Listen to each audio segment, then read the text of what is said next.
मित्रांनो, तुमचं पुन्हा एकदा GB स्टोरी टेलर या यूट्यूब चॅनलवर स्वागत आहे. आजच्या आपल्या गोष्टीचं नाव आहे लिंबू मिरची आणि भाकर. लेखक भरत. पण गोष्ट सुरू करण्याआधी जर कोणी या चॅनलवर पहिल्यांदाच आलेले असाल तर त्यांनी ह्या चॅनलला सबस्क्राईब करायला विसरू नका. चला तर मग अजिबात वेळ न घालवता गोष्टीला सुरुवात करूया.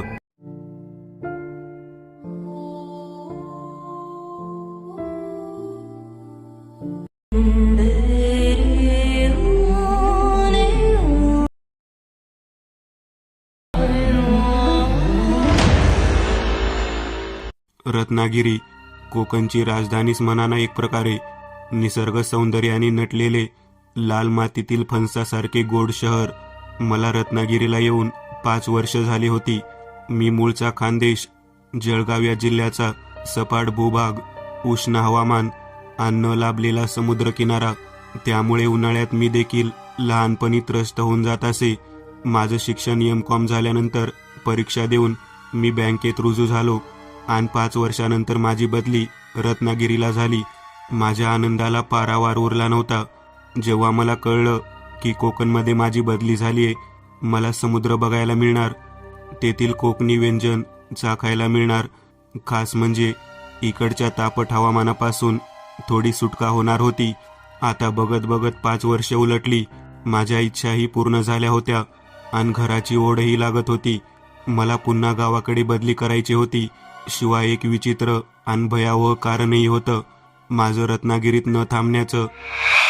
काही दिवसापासून शहरात विचित्रच घटना होत होत्या. आदल्या रात्री लोकांचा खून होत होता, पण एका रहस्यमयी पद्धतीत. ज्याचा मृत्यू झाला त्याचं प्रेत रक्तात माखलेलं, पोटातल्या आतड्या बाहेर आलेल्या अवस्थेत पोलिसांना सापडत असे. आणि अजब गोष्ट म्हणजे त्याच्या प्रेताजवळ लिंबू, कांदा आणि भाकर पडलेली राहत असे. हा काय गोड बंगाल आहे. पोलिसांनाही अचंबा होत होता आणि असे वाटे की कोणी हिंस्र प्राण्यानेच हे कृत्य केलेले आहे. पण रत्नागिरीसारख्या मोठ्या शहरात वन्य प्राण्यांचा धुमाकूळ असणे शक्य नव्हतंच. पोलीसही गोंधळात पडली होती. हा पेच प्रसंग सोडवण्यासाठी ते दिवस रात्र झटत होते, पण काही सुगावा लागत नव्हता. पण दर 2 दिवसात मरणाऱ्यांची संख्या वाढत चालली होती. अचानक शहरात एका अफवेला उधाण मिळू लागलं. शहरातले लोक सांगू लागले, रात्रीच्या सुमारास 3 काळे कपडे परिधान केलेल्या महिला लोकांच्या घरी जात आणि दरवाजा ठोकत असे. एखाद्याने दरवाजा उघडताच त्याला लिंबू, मिरची आणि भाकर मागत. ज्याने ह्या गोष्टी दिल्या त्याचा मृत्यू 2 दिवसात होत होता. शहरात अफवेने जोर पकडला. लोकांचे संध्याकाळचे घराबाहेर पडणे बंद झाले. लहान मुलांची दंगामस्ती, गदारोळ देखील कमी झाला होता. आई वडील मुलांना घराबाहेर निघू देत नव्हती. सायंकाळच्या वेळेला लोकांनी या अफवेला घाबरून शहरातील ब्राह्मणांना लोटांगण घातले. मग हवन पूजा करू लागले आणि घराबाहेर कुंकवाच्या हाताने पंजे छापू लागले. असं केल्यास त्या 3 स्त्रिया घराजवळ भटकणार पण नाहीत, असं गावातले भटजी सांगू लागले. पण त्या घराबाहेर छापलेल्या पंजाचा आणि पूजेचा काहीच परिणाम झाला नाही. लोकांचे दर 2 दिवसागणिक मृत्यू होऊ लागले. या शहरात राहणाऱ्या एका कुटुंबात जे झालं त्याने त्यांचं जीवन कायमचं बदलून गेलं. खैरनार कुटुंब एका दिवशी लग्नासाठी बाहेरगावी जाणार होते. सुनील हा त्यांचा एकुलता एक मुलगा. त्याची 10वीची परीक्षा असल्या कारणाने तो एकटा घरीच थांबला होता. त्यांच्या घरावरही त्या लाल कुंकवाचे छापे होतेच. तो अभ्यास आणि जेवण वगैरे करून TV बघण्यासाठी हॉलमध्ये बसला होता. अचानक 10च्या सुमारास घरातली लाईट गेली. सुनील घाबरला. त्याने चाच पडत हात समोर असलेल्या टेबलाखाली फिरवला. खाली टॉर्च पडली होती. ती घेऊन तो खिडकीजवळ आला. त्याने बाहेर बघितलं आणि तो बुचकाळ्यात पडला. बाहेर तर लाईट आहे, रस्त्यावर कंदील पेटलेले होते, आजूबाजूच्या घरात लाईट होती. मग याच घरात कशी गेली? उन्हाळ्याचे दिवस चालू होते. कदाचित वायरमॅन काही काम करत असतील. या विचाराने तो पुन्हा TV समोरील सोफ्यावर जाऊन बसला आणि लाईट येण्याची वाट बघू लागला. तसा सुनील धीट होता. रात्री कुठेही तो एकटा फिरायला जात असे. पण जेव्हापासून शहरात ही अफवा पसरली त्या दिवसापासून आई वडिलांनी त्याला ताकीद दिली होती, घर सोडून कुठं जायचं नाही. अचानक बाहेर असलेल्या लोखंडी गेटचा आवाज झाला. त्याला वाटलं बहुतेक आई वडीलच आले असणार. हे बघण्यासाठी तो खिडकीजवळ उभा राहिला, पण गेटजवळ तर कोणीच नव्हतं. आणि आपोआप गेट उघडला कसा? गेटजवळच एका चिंचेच्या झाडावर काहीतरी होतं, जे लपून त्याला बघत होतं. बाजूलाच एक घुबड बसली होती. ती त्या गेटकडे नजर रोखून बघत होते. सुनील विचार करतच होता. पुन्हा आपोआप गेट बंद होऊ लागलं. सुनील डोळे चोळत बघू लागला. आपल्याला भास होतोय की काय? गेटजवळ तर कोणीच नाही. कधी नव्हे तर आज सुनील घाबरला. त्याने पळत जाऊन मधला दरवाजा घट्ट लावला. डबल लॉक लावून तो सोफ्यावर बसला आणि टेलिफोनवरून आई वडिलांना फोन लावू लागला. काही वेळ रिंग वाजत राहिली. मग आईने कॉल उचलला. हॅलो, बोल सुनील. काय करतोय बाळा? आम्हाला यायला जरा उशीर होईल. आम्ही निघालेलोच आहोत. दरवाजे व्यवस्थित लावून ठेव. आई, मला भीती वाटते ग. लाईट ही गेलीये आणि बाहेर. हॅलो हॅलो आई. अचानक टेलिफोनची वायर कोणीतरी कट केली. सुनील बिचारा, त्याला दरदरून घाम फुटला, पण धीर धरून तो सोफ्यावर मेणबत्ती लावून पुस्तक वाचत बसला. त्याला खिडकीतून कर्कश आवाज आला. भाऊ, दादा, सकाळपासून उपाशी आहे. पोटात अन्नाचा कण नाही. काही उरला असेल तर द्या. हिम्मत करून सुनील खिडकीजवळ गेला. समोर एक 70 वयाची म्हातारी स्त्री काठी टेकून उभी होती आणि तिच्यासोबत 2 काळ्याशार मांजरी उभ्या होत्या. त्याला पाहून स्त्री म्हणाली, दादा, सकाळची उपाशी आहे. पोटात अन्न नाही. काही उरला असेल तर दे. बाळा, उपकार होतील तुझे. सुनीलला म्हातारीवर दया आली. तो किचनमध्ये गेला. समोर फक्त एक भाकर पडलेली होती. ती घेऊन तो खिडकीजवळ आला. त्याने तिला खिडकीमधून भाकर दिली, पण तिने हातात घेताच तिला काहीतरी झालं आणि ती भाकर खाली पडली. ती म्हणाली, मी उचलते बाळा. तिला पायावर बसवण्यासाठी न राहून सुनीलने दरवाजा उघडला, पण ती म्हातारी त्याला पुन्हा म्हणाली, बाळा, नुसती कोरडी भाकर मला जाणार नाही. लिंबू मिरची असेल तर दे. आता मात्र सुनीलच्या मनात संशयाची पाल चुकचुकली. तो तिला थांबवून किचनमध्ये जाऊ लागला. तिने पुन्हा त्याचा हात पकडला, पण लगेच सोडून दिला. थांब, मी पण येते. किचनमध्ये जाऊनच खाऊन घेईल. जशी ती आत घुसली, तिच्यासोबत त्या काळ्या मांजरी पण आत आल्या. हळूहळू म्हातारीचा चेहरा बदलू लागला. तिच्या अंगावरचे कपडे काळे होऊ लागले. पाय मागे फिरू लागले. म्हातारी विद्रूप दिसू लागली आणि जोरात हसू लागली. त्या 2 मांजरींनीही रूप पालटलं. त्याही म्हातारीसारख्या विद्रूप दिसू लागल्या. आज तर कवळं मांस खायला भेटणार, ते पण लिंबू मिरची लावून. बिचारा सुनील धाडकन खाली बसला. समोरचं भयावह दृश्य बघून त्या लहान जीवावर काय बेतले असेल त्यालाच माहीत. तो रडू लागला आणि हळूहळू मागे सरकू लागला. त्या तिघींनी हास्याचा टाहो फोडला आणि धीरे धीरे त्या सुनील जवळ येऊ लागल्या. आई, बाबा, मला वाचवा. सकाळी 8 वाजेला. सुनील, उठ. बाळा, काय झालं? समोरचे रमेश काका त्याला उठवत होते. त्याला चेहऱ्यावर आणि हातावर कोणीतरी ओरबाडलं होतं. रमेश काका त्याला उठवून सोफ्यावर बसवत विचारतात, काय झालं होतं सुनील रात्री? तो डोक्यावर हात लावत त्यांना सांगतो, मला काही आठवत नाही काका. थांब, मी फर्स्ट एड किट घेऊन येतो. बघ, कोणीतरी ओरबाडले तुला आणि तू म्हणतो काही आठवत नाही. अचानक पोलिसांची गाडी सुनीलच्या घराजवळ येऊन थबकते. रमेश काका गेटवरच असतात. मिस्टर अँड मिसेस खैरनार इथेच राहतात का? एक उंच आणि भक्कम बांध्याचा सब इन्स्पेक्टर महेश रमेश काकांना विचारतात. हो, हेच. पण ते लग्नाला गेलेले आहेत आणि घरी फक्त त्यांचा मुलगाच आहे. बरं, तो घरातच आहे का? सब इन्स्पेक्टर महेश विचारतात. हो, या सरात. चालता चालता रमेश काका विचारतात, काही झालंय का सर? हो, सांगतो. आज चला. बाळा, तूच का सुनील? हो सर. बरं, लक्ष देऊन ऐक. मी जे सांगेल त्याच्याने तुझ्या मनाला धक्का पोहोचणार आहे. तू शहाणा आहेस. मी तुला घाबरवत नाही आहे, पण धीरानं घेशील. मग सब इन्स्पेक्टर खिशात हात घालतात आणि 2 पासपोर्ट साईज फोटो बाहेर काढतात. हेच का तुझे आई वडील? हो सर. पण तुम्ही असं का विचारताय? काल रात्री हायवेवर गाडीच्या टक्करमध्ये त्यांचा ॲक्सिडेंट झालाय आणि त्यांचा जागीच मृत्यू झाला. सुनीलच्या पायाखालची जमीनच सरकली. तो एकदम भावशून्य झाला आणि त्याने जोरात हांबरडा फोडला आणि हुंदके देत ढसाढसा रडू लागला. सब इन्स्पेक्टर त्याला जवळ घेत पाठीवर हात ठेवून धीर देत म्हणाले, पोरा सांभाळ स्वतःला, नियतीच्या पुढे कोणाचं चालत नाही, तू धीट हो. रमेश काका आतून पाणी आणतात. हे घे सुनील, पाणी पी आणि शांत हो. रमेश काकाही त्याला धीर देतात. अचानक सब इन्स्पेक्टर महेश त्याच्या शरीराकडे नीट निरखून पाहतात. त्यांच्या लक्षात येतं त्याच्या डोक्यावर आणि हातावर जखमा झालेल्या होत्या. त्यांनी त्याला प्रसंग वाईट असूनही विचारलं, तुला या जखमा झाल्या कशा बाळा? तो हुंदके देत होता. अचानक सब इन्स्पेक्टर महेश यांना काहीतरी आठवलं. ते हॉलमधून बेडरूममध्ये गेले आणि मध्ये गेल्यावर सगळं सामान अस्ताव्यस्त पडलेलं होतं. कपाटातील लॉक कोणीतरी तोडले होते, म्हणजे चोरी झाली होती. सब इन्स्पेक्टर थोडाफार समजले.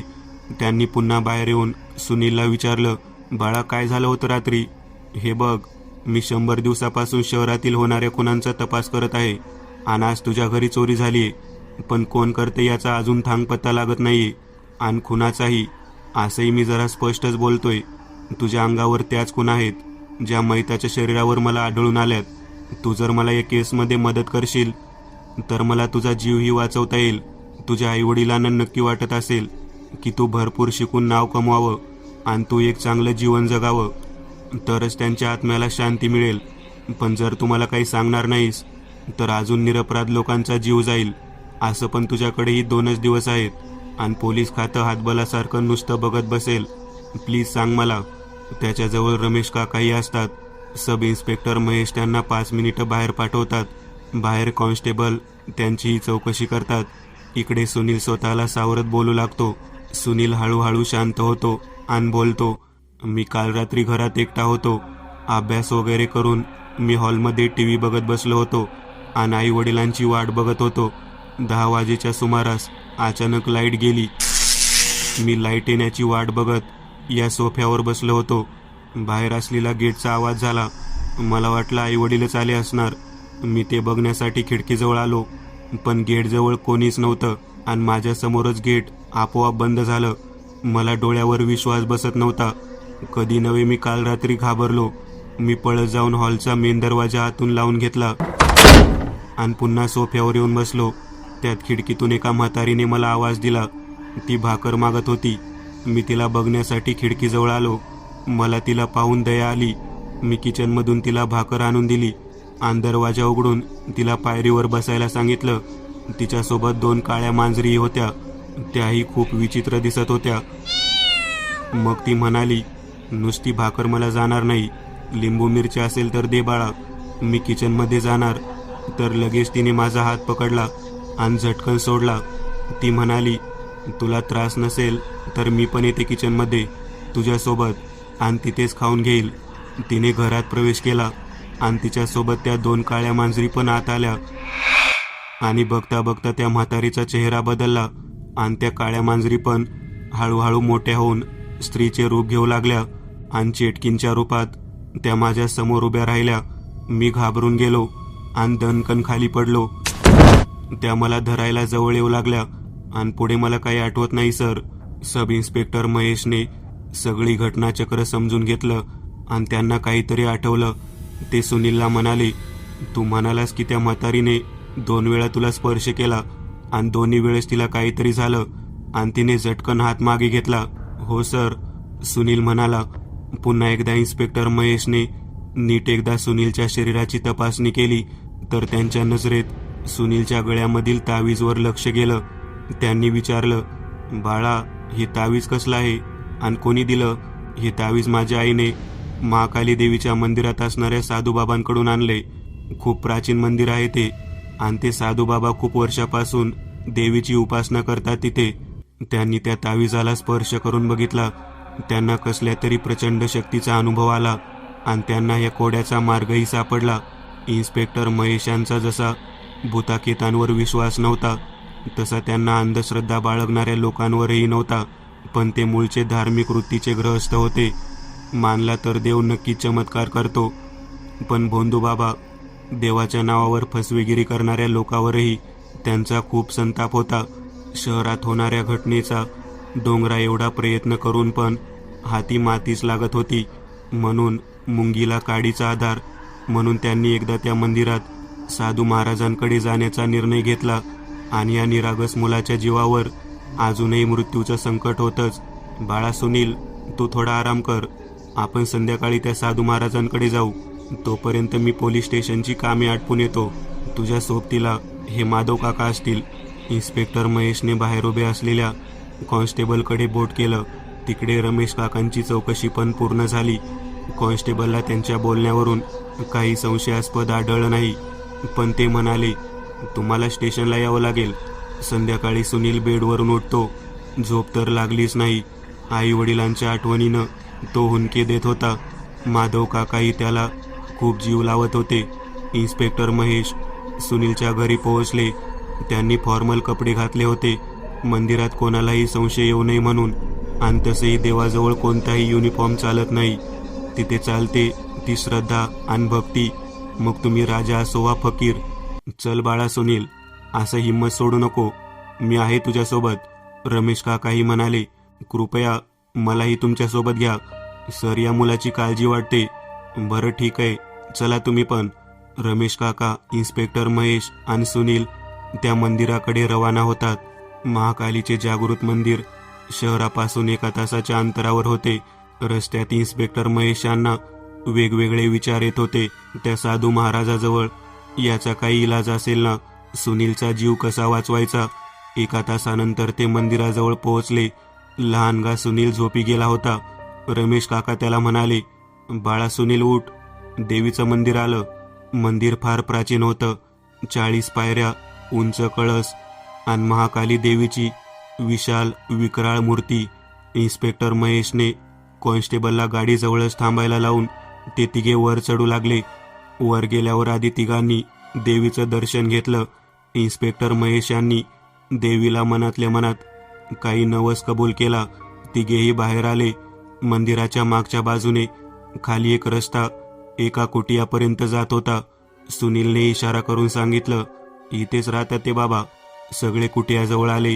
त्यांनी बाहेरून आवाज दिला तर मधून त्या साधूचा शिष्य बाहेर आला. त्याने सांगितलं, गुरुवर्य ध्यानस्थ अवस्थेत आहेत. आपण आत यावे. ते आता ध्यान सोडतीलच. तिघांनी त्या साधूच्या कुटियेत प्रवेश केला. पूर्ण कुटिया अगरबत्तीच्या वासाने सुगंधित आणि पावन झालेली वाटत होती. समोर महाराज उंच आसनावर बसले होते. त्यांचं तेजस्वी रूप चंद्राप्रमाणे चमकत होतं. इन्स्पेक्टर महेश यांना सकारात्मक ऊर्जेचा भास होऊ लागला. तिघेही त्या साधूबाबाजवळ जाऊन बसले. महाराज ध्यानावस्थेतून हळूहळू बाहेर आले. त्यांनी तिघांकडे बघितलं आणि एक विचित्र स्मित हास्य केलं आणि बोलले, ज्या गोष्टीचा निदान तुम्ही माझ्याकडे करण्यासाठी आले आहात ती वाटते तितकी सोपी नाही. त्या 3 चेटकीन आहेत. या ठिकाणी भूत, प्रेत, आत्मा याचं निवारण करण्यासाठी लोक येतात. त्या आत्मा आम्ही एका शिशीत वशीकरण करून बांधून ठेवतो, जेणेकरून त्या कोणाला इजा करणार नाही. पण वाईट प्रवृत्ती नेहमी माणसाला अघटित करण्यास बळी पाडते. येथून 5 कोसावरच एका तांत्रिकाचं ठिकाण आहे. त्याने एका दिवशी येथून 3 शिशी चोरून नेल्या. त्याला त्या आत्म्याचा उपयोग करून संपत्ती कमवायची होती. त्याचा मनसुबा त्याच्या बोकांडी बसला. त्याने एक शिशीतून त्या आत्मांना मुक्त केले, पण तंत्राने त्यांना चेटकिनीच्या रूपात बदलून टाकले, जेणेकरून त्या अधिक शक्तिशाली व्हाव्यात. त्याने चेटकिनींना आदेश दिला की जोपर्यंत तुम्ही माझ्या इच्छा पूर्ण कराल तर तुम्हालाही मांस मिळत जाईल खायला, आणि हळूहळू मी तुम्हाला या योनीमधून मुक्तही करेल. हे ऐकून त्या 3 चेटकिनी कामाला लागल्या. दर 2 दिवसागणिक तो त्यांना आदेश देई आणि त्या शहरात जाऊन चोरीबरोबर कत्लही करू लागली. एका दिवशी रात्रीच्या वेळी मांत्रिकाच्या घरात नाग घुसला. त्याने मांत्रिकाच्या पायावर दंश केला. मांत्रिक जागीच यातनेने मेला. पण इकडे त्या 3 चेटकिनी आपलं काम करून हातात धन घेऊन आल्या होत्या. त्यांनी मांत्रिकाला बघितलं. तो तसाच निपचित पडला होता. त्यांना वाटलं हा निद्रेत असेल, म्हणून त्यांनी त्याला न उठवता त्याही शिशीत बंद झाल्या. त्यांना सवय पडली होती मांत्रिकाच्या आदेशाची. ते दर दिवसागणिक शहरात जाऊ लागले आणि आपलं काम करू लागले. आता सुनीलचाही बळी ते घेतल्याशिवाय राहणार नाही.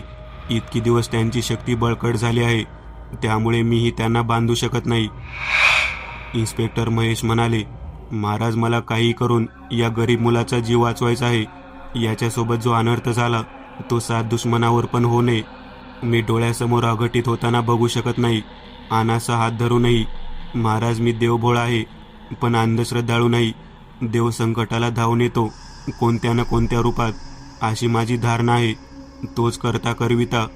कृपया आपल्याकडे काही उपाय तर असेल यावर. मी या निष्पाप जीवाचा प्राण जाऊ देणार नाही, असे इन्स्पेक्टर महेश म्हणाले. महाराजांनी गंभीर श्वास घेतला. यावर उपाय आहे, पण तो फारच कठीण आहे. मी तो उपाय कोणा एकाला सांगू शकतो. मग आता तुम्ही तिघेही ठरवा काय करायचं ते. इन्स्पेक्टर महेश म्हणाले, मला याचा शोध घेऊन हे मृत्यूचक्र संपवायचं होतं. अनेक जबाबदार पोलीस ऑफिसर म्हणून माझी जबाबदारी आहे की मी याच्यावर मार्ग काढावा व होणाऱ्या घटनेचा तपास करून त्याचा निकाल लावावा. म्हणून तुम्ही दोघांनी बाहेर जावे, असे इन्स्पेक्टर रमेश काका सुनीलला म्हणाले. मनात प्रश्नाचं काहूर घेऊन दोघे बाहेर आले. इकडे महाराजांनी इन्स्पेक्टर यांना उपाय सांगितला. तब्बल 20 मिनिटानंतर इन्स्पेक्टर महेश कुटिया बाहेर आले. त्यानंतर दोघांनी विचारलं की काय उपाय सांगितला महाराजांनी. तर इन्स्पेक्टर महेश यांनी, हे गुपित आहे, कारण मला याच्यावर उपाय सांगितला त्यांनी. क्षणभर त्यांची नजर सुनीलवर गेली आणि त्यांनी त्याच्या डोक्यावरून हात फिरवला आणि बोलले, बाळा, तुझ्या केसालाही मी धक्का लागू देणार नाही. फक्त मी जसं सांगेल तसं करत जा. आज रात्री 8च्या सुमारास आपल्याला त्या मांत्रिकाच्या घराकडे जायचं आहे, त्यामुळे तू तयारी करून ठेव. मी काही कामे आटपून तुझ्या घरी येतो, मग आपण निघूयात. ओके? आणि हो, काही विचार करू नको बाळा, सगळं ठीक होऊन जाईल. यानंतर त्यांनी स्मितहास्य केलं. रात्रीची वेळ होऊन गेली. 8 वाजले. इन्स्पेक्टर महेश यांनी सुनील आणि रमेश काका यांना दोघांना घेतले आणि आधी देवीच्या मंदिरात गेले. तेथे ते महाराज या तिघांची वाटच बघत होते. यावेळी इन्स्पेक्टर यांनी कॉन्स्टेबलला सोबत घेतले नाही. तिघांनी देवीला नमस्कार करून त्या महाराजांना सोबत घेऊन मांत्रिकाच्या घराच्या दिशेने निघाले. ते जसजसे त्याच्या घराजवळ पोहोचत होते तसतसं जंगल दाट होत चाललं होतं आणि रस्ताही रुंद होत चालला होता. ती पौर्णिमेची रात्र होती. अचानक इन्स्पेक्टर यांनी ब्रेक मारला. समोर झाडं झुडपं होती. पुढे वाट आता 2 पायाचे प्राणी चालू शकतील अशी होती. महाराजांनी सांगितलं, आपण आता 2 किमीच लांब आहोत. पुढचा प्रवास आपल्याला पायीच करावा लागणार. मी तुम्हाला 2 गोष्टी सांगतो. एक, कोणीही मागे वळून बघायचं नाही. दुसरं, सतर्क राहायचं आणि एकमेकांना चिटकून चालायचं. मी पुढे चालेल, तुम्ही फक्त शांत मनाने माझ्या मागोमाग चालत या. तिघांनी हामी भरली. इन्स्पेक्टर महेश यांनी जीपच्या डिकीतून 2 छोट्या टॉर्च आणि एक मोठी टॉर्च काढली. 2 छोट्या टॉर्च त्यांनी सुनील आणि रमेश काकाकडे दिल्या आणि मोठी जवळ ठेवून घेतली. चौघे एका मागोमाग चालू लागले. सगळ्यात पुढे महाराज महामृत्युंजय मंत्र पुटपुटत चालले होते. त्यांच्या मागे रमेश काका त्यांना रस्ता दाखवत टॉर्च पकडून चालत होते आणि मध्ये छोटा सुनील होता. तो असा रात्री अपरात्री बाहेर निघत असे, त्यामुळे त्याला इतकी भीती वाटत नव्हती. पण जंगली कुत्रे जोरजोरात भुंकत होती. झाडावर घुबडही आवाज करत होती. कुठून तरी विचित्र कर्कश हळुवार आवाज येत होता. ते जसजसं पुढे जात होते तसतसा मोठा होत चालला होता. अजून 9च वाजले होते, पण इतक्या अंधारात आणि घनदाट जंगलात किती रात्र झाली न किती नाही असं वाटत होतं. नाहीतरी हा चंद्र एका वाईट शक्तीच्या अधीन असून तो प्रत्येक हालचालींवर नजर ठेवतोय असं वाटत होतं. कोणीतरी दबा धरून त्यांना चालतानाही बघत होतं. आजूबाजूला झाडीतून लाल पिवळ्या डोळ्यासारखा प्रकाशही त्यांना दिसत होता. इन्स्पेक्टर महेश सुनीलच्या मागोमाग चालत होते. त्यांनी एका हातात पिस्तूल आणि एका हातात टॉर्च घेतली होती. ते सुनीलला चिटकूनच चालले होते. थोडे अंतर चालून गेल्यावर कोणीतरी, आहो देवचे आबा, कुठं चाललाय तुम्ही? मी केव्हाची तुमच्या मागोमाग येते. मागून साथ घातली. रमेश काका मागे वळून बघणार तेवढ्यात महाराज जोरात ओरडले, खबरदार, चुकूनही मागे वळू नका आणि मूर्ख होऊन मागे फिरू नका. पण रमेश काका म्हणाले, महाराज, पण हा तर माझ्या बायकोचा आवाज. आणि ती इथं कसं काय आली? ती तर गाडीत पण बसली नाही. आणि लपून येण्यासारखं वाहनही आपण आपल्या मागं करते असं बघितलं नाही. काही असो, मला तिची काळजी वाटते. मी तिला घेऊन येतो. इथं एवढ्या अंधारात आली होती माझ्या मागे. परत महाराज बोलले, हा मूर्खपणा तुमचा जीव घेईल. मी निघताना बजावलं होतं ना, कोणी मागे वळून बघणार नाही. आणि हो, ती तुमची बायको नाही. या जंगलातील भूत प्रेत आहे. चकवा आहे तो चकवा. ज्या ज्या लोकांचा खून झाला ते सगळे आपल्या आजूबाजूलाच आहेत. तुम्हाला खोटं वाटतंय? समोर झाडावर बघा. तिघांनी समोर चिंचेच्या झाडावर बघितलं तर तोंडातून आवक निघालं. समोर विचित्र वस्त्र परिधान करून माणसं बसलेली होती आणि ती सगळी त्यांना नजर रोखून बघत होती. आता मात्र रमेश काका यांना खरं ते पटलं. त्यांनाही घाम सुटला. प्रत्येकाला थोडं घाबरल्यासारखं झालं. इन्स्पेक्टर महेश तर हे पहिल्यांदाच बघत होते. त्यांनी पिस्तूल त्या माणसाकडे करणार तोपर्यंत महाराज म्हणाले, साहेब, मेलेल्यांना त्या लोखंडाचा काय धाक दाखवतात? त्यांची कपडे तर नीट बघा.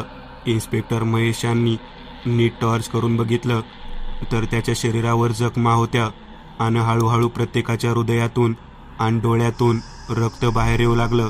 महाराज पुन्हा बोलले, ही सगळी प्रेत आहेत आणि यांचा जीव त्या 3 चेटकिनीनेच घेतला आहे. त्यामुळे ते आपल्याला काहीच इजा करणार नाही. तुम्ही फक्त शांत मन ठेवून माझ्या मागोमाग चला. इन्स्पेक्टर महेश, हे सगळं खरंच आपल्या डोळ्यासमोर घडतंय की भास होतोय असं त्यांना वाटत होतं. पण ते आज ठाम निश्चय करून आले होते की या प्रकरणाचा मुळापासून नायनाट करायचा आणि मुलांचे प्राण वाचवायचे. आता 1 किमीवरच त्या मांत्रिकाचं घर राहिलं होतं. महाराज एका वडाच्या झाडाखाली कालीचं खंडित मंदिर होतं. तिथं त्यांनी साफसफाई केली आणि जवळ असलेली मोठी पिशवी खाली ठेवली आणि त्यांनी रमेश काका व सुनीलला सांगितलं, इथून पुढे फक्त इन्स्पेक्टर महेशच जातील. त्यामुळे तुम्ही दोघेही माझ्या जवळच थांबा असं त्यांनी इशारा केला. मग गंभीर नजर करून मोठा श्वास घेऊन त्यांनी महेश यांना सांगितलं, फक्त 2 तास. इन्स्पेक्टर महेश यांनी मान हलवली. इथून पुढं तुमचं काम सुरू होतं. इन्स्पेक्टर महेश, हा घ्या देवीचा तावीज, गंगाजल आणि राग, आणा चाकू. तुम्हाला काही करून या 3 शिशा इथपर्यंत आणायच्या आहेत. समजलं? इन्स्पेक्टर महेश यांनी महाराजांना प्रणाम करून हो म्हणाले व त्यांनी पुन्हा सुनीलच्या डोक्यावरून हात फिरवून ते म्हणाले, बाळा, आता महाराज जसं सांगतील तसं ऐकायचं. मी आलोच, घाबरू नको. आणि इन्स्पेक्टर महेश त्या मांत्रिकाच्या घराकडे चालत निघाले. महाराजांनी रमेश काकांना मदतीला घेऊन देवीची गंगाजलाने आंघोळ घालून धूप पूजा करून पिशवीतील सामान काढलं. त्यात देवीचे 3 त्रिशूल होते. त्यांनी ते त्रिशूल लांब लांब समानांतरावर जमिनीवर गाडले आणि रमेश काकांना त्याच्या आजूबाजूला देवीचा धुपारा घेऊन एक वर्तुळाकार गोल रिंगण बनवायला सांगितलं. त्यांनी 3 छोटी छोटी हवनकुंड बनवले. मग त्यांनी देवीला हळद कुंकू वाहून त्या रेषेवरही हळद कुंकू टाकले. मग त्यांनी रमेश काकांना सांगितलं, मी जसं आहुती देत जाईल तसं तुम्ही तुमच्या जवळच्या एका अग्निकुंडात या कोरड्या वडा पिंपळाच्या काळ्या विभूती टाकत राहायची आणि ओम ए हिम क्लीम चामुंडाय विचे हा मंत्र उच्चारत राहायचं जोपर्यंत मी थांबा असं म्हणत नाही. आणि कितीही मोठं संकट येऊ, ठाम मनाचा निश्चय करून घ्या. डोळे उघडायचे नाही, घाबरायचं नाही. देवीची स्मरण करत राहा, आपल्याला काही होणार नाही.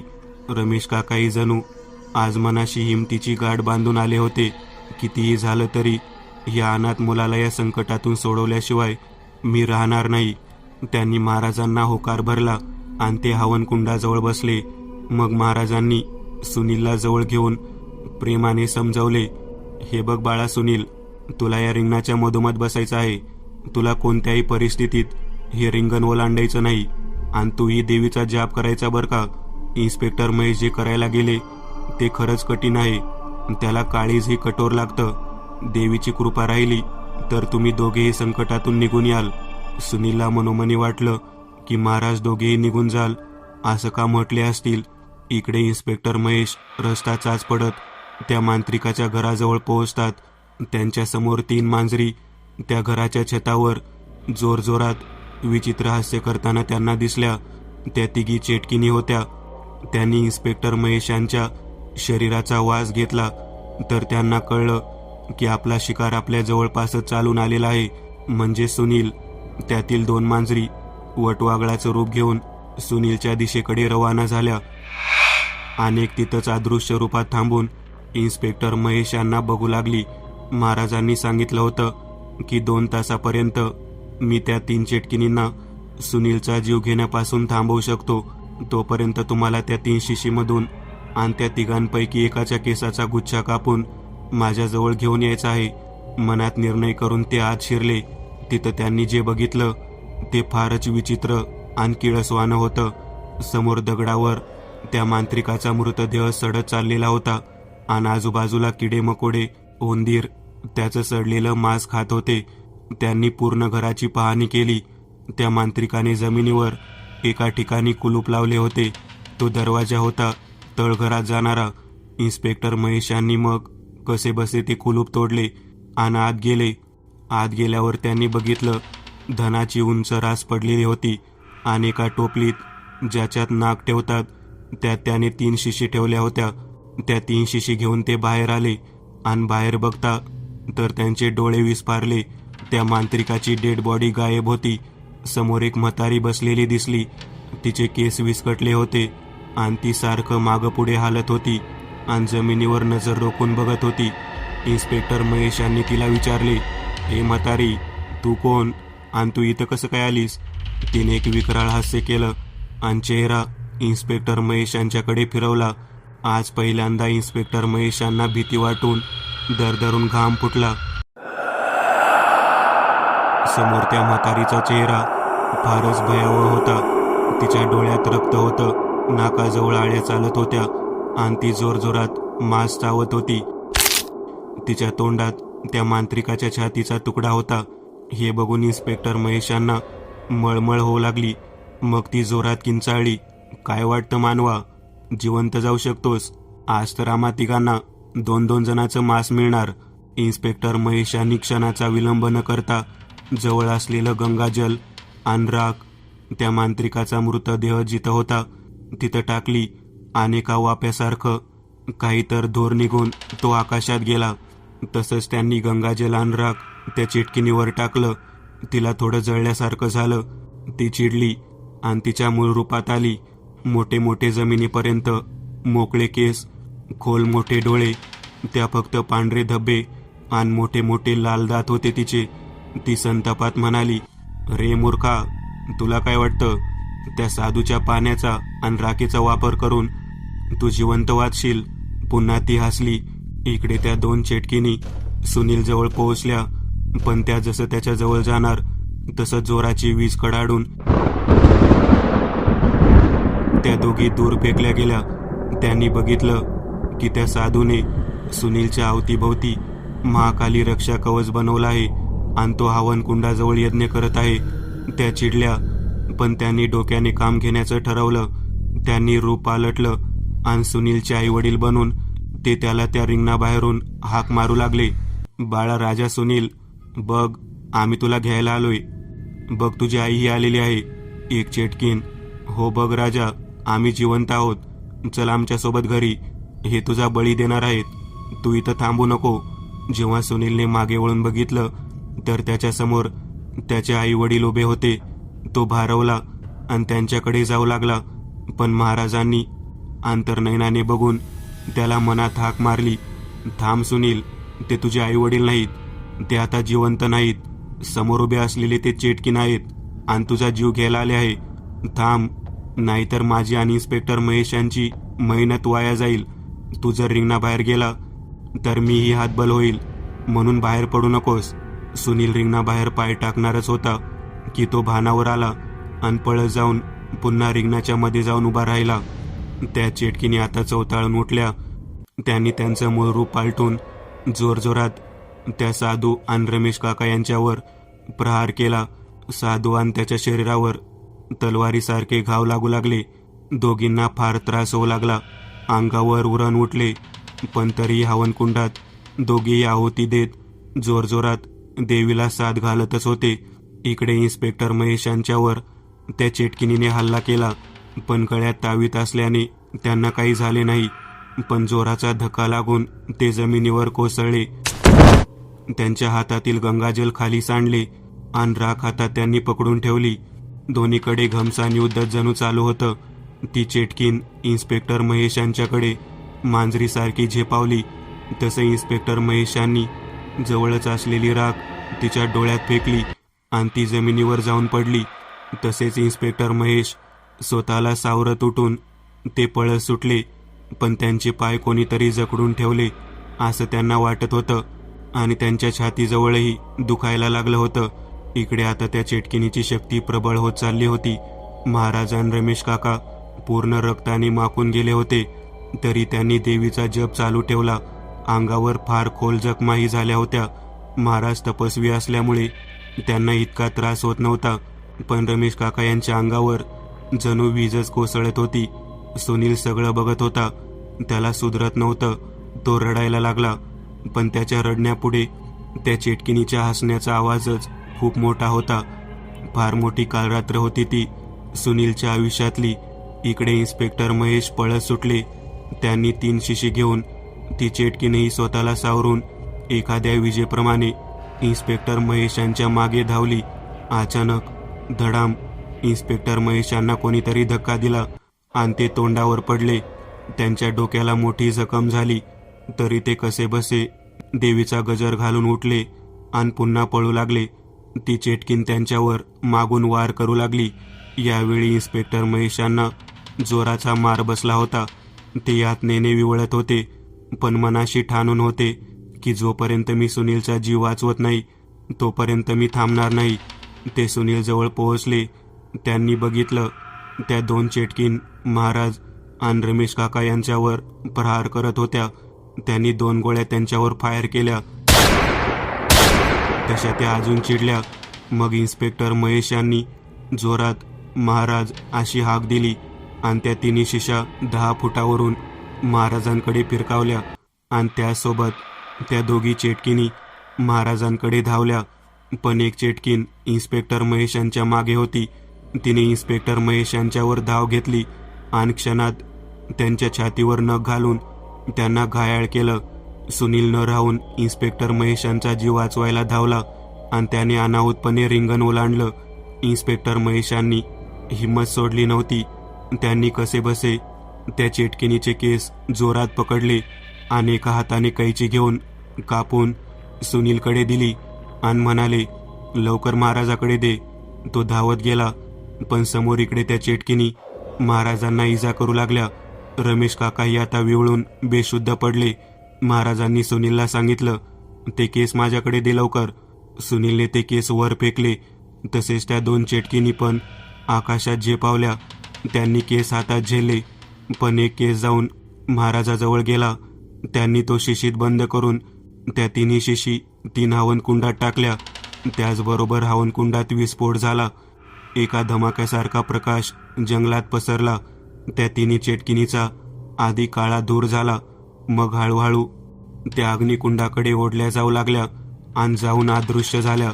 कत्लाचा खेळ आता संपला होता. पण इन्स्पेक्टर महेश, महाराजांनी इन्स्पेक्टर महेशकडे बघितलं तर त्याच्या पोटातील आतडे बाहेर आलेले होते. त्याच्या छातीचे मांस गायब होते आणि ते मरण यातनेने विवळत होते. महाराज धावत त्यांच्याकडे गेले. सुनीलही गेला. त्यांनी सुनीलला सांगितलं, बाळा खूप शिक, मोठा हो आणि आई वडिलांचं नाव कमव. जे झालं ते विसर, असं म्हणत त्यांनी जागीच जीव सोडला. सुनील रडू लागला. मग महाराजांनी सुनीलला धीर देत सांगितलं, इन्स्पेक्टर महेश यांनी जे तुझ्यासाठी केलं ते फार मोठं काम आहे. मी त्यांना कुठेही सांगितलं होतं की त्या 3 शिशीवर मांत्रिकाने जादू केली होती. जो कोणी त्या शिशींना हात लावेल त्याच्या शरीरात विष पसरून तो मरून जाईल आणि त्याला कोणीच वाचवू शकणार नाही. पण तरी इन्स्पेक्टर महेश यांनी माझं ऐकलं नाही आणि ते असं करायला तयार झाले. तुला त्यांनी दत्तकही घेतलंय आणि तुझ्या पूर्ण शिक्षणाची जबाबदारीही. त्याची हीच इच्छा आहे की तू मोठा इन्स्पेक्टर व्हावं. असं बोलून त्यांनी सुनीलला उचललं आणि रमेश काकावर गंगाजल छिडकून त्यांनी सारं सांगितलं. त्यांना फार वाईट वाटलं. त्यांनी महाराजांना वचन दिलं की सुनीलला सांभाळण्याचं. तिघही तिथून रवाना झाले. पण तरीही महाराजांना शंका लागून होती, कारण कालच एक शिशी मंदिरातून नजर चुकवून कोणीतरी चोरली होती. मी एक नवीन चॅनल ओपन करत आहे. त्यावर तुम्हाला ॲनिमेटेड हॉरर स्टोरीज पाहायला मिळतील. त्या चॅनलची लिंक या व्हिडिओच्या डिस्क्रिप्शन मध्ये दिलेली आहे. चॅनलला सबस्क्राईब करायला विसरू नका. मित्रांनो, आज पुरतं एवढंच. तुम्हाला जर काही गोष्ट आवडली असेल तर नक्की लाईक करा. तुमच्यापैकी बरेचसे जण व्हिडिओ लाईक न करताच पळून जातात, पण हा जर व्हिडिओ तुम्ही लाईक केला तर मला जरा बरं वाटेल आणि असेच भारी भारी व्हिडिओ बनवायची माझ्यात एनर्जी येईल. त्यामुळे नक्की लाईक करा आणि अजूनही कोणी या चॅनलला सबस्क्राईब केलेलं नसाल तर लगेच सबस्क्राईब करून टाका आणि बाजूची घंटी ती मात्र दाबायला विसरू नका. देवाची घंटी आहे ती. चला तर मग पुन्हा भेटूया अशीच एक आगळी वेगळी गोष्ट घेऊन पुढच्या